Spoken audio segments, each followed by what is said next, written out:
तो भार्गव भाई, अभी हम बीजेपी की बात कर रहे हैं, कांग्रेस की थोड़ी बात करते हैं, आपकी भी करेंगे।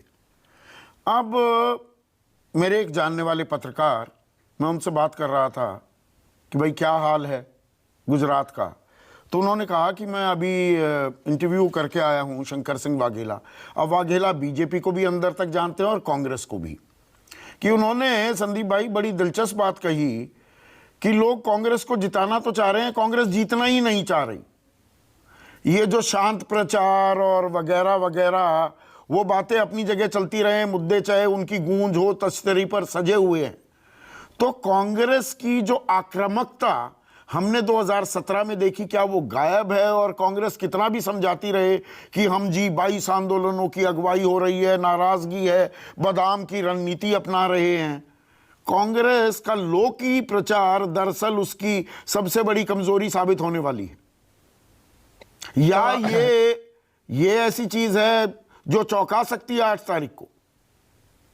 बिल्कुल संदीप जी, मैं आपको बताऊं कि अगर ये बात काफी हद तक सही भी है और शंकर सिंह वाघेला दोनों की नब्ज को टटोलने में माहिर है। वो उन्होंने ही खुद ने बीजेपी खड़ा किया है और बीजेपी जब उन्होंने खड़ा किया उसके हम साक्षी भी रहे हैं। और जब बीजेपी की स्प्लिट उन्होंने की तब के भी हम साक्षी रहे थे। 98 के अंदर अगर कांग्रेस और राजपा दोनों, मतलब शंकर सिंह और कांग्रेस ने मिलकर अगर चुनाव लड़ा होता तो अगर पुराने आंकड़े को देखें तो वो बीजेपी की जगह पे कांग्रेस और इनकी मिलीजुली सरकार बन सकती थी। एनीवे, लेकिन 2017 के इलेक्शन की अगर बात की जा रही है तो उसके अंदर सिर्फ पटेल आंदोलन ही जिम्मेदार नहीं था।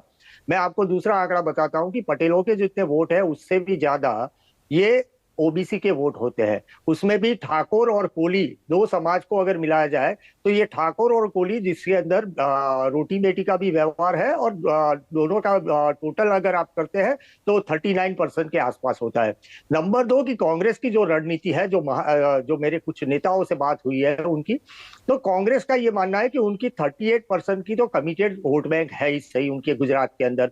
उनको अगर लेना है तो 7.5 से 8% वोट शेयर लेना है, हासिल करना है। और पिछली बार जो स्विंग हुआ था उसके अंदर, उस स्विंग के अंदर 7.6% से वो बीजेपी आगे थी।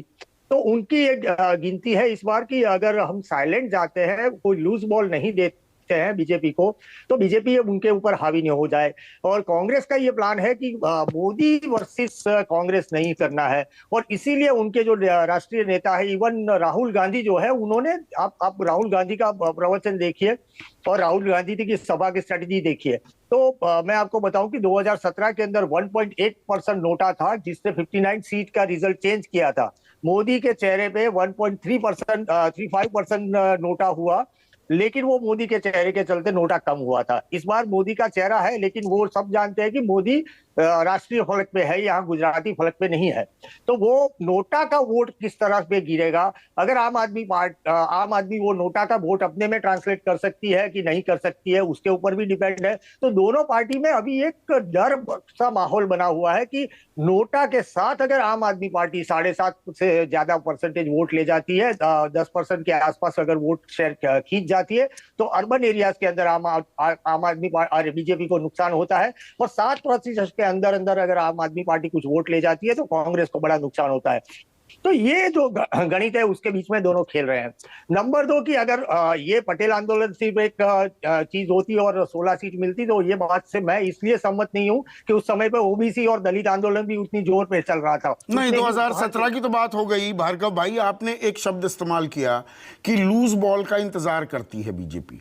इस बार कांग्रेस ने लूज बॉल नहीं दी है। मधुसूदन मिस्त्री का औकात का जो बयान था, औकात वाला, उसको पकड़ा बीजेपी ने, लेकिन बाकी लूज बॉल नहीं मिली। उसी के चलते ये 2002 के दंगे, आतंकवाद, फिर दाढ़ी और सद्दाम हुसैन ने एंट्री मारी है। क्या उससे वोटर और 5-6%, हमसे बेहतर खैर संजय जानते हैं, वो फ्लोटिंग वोटर होता है, मानस जिसने नहीं बनाया, क्या वो स्विंग होगा?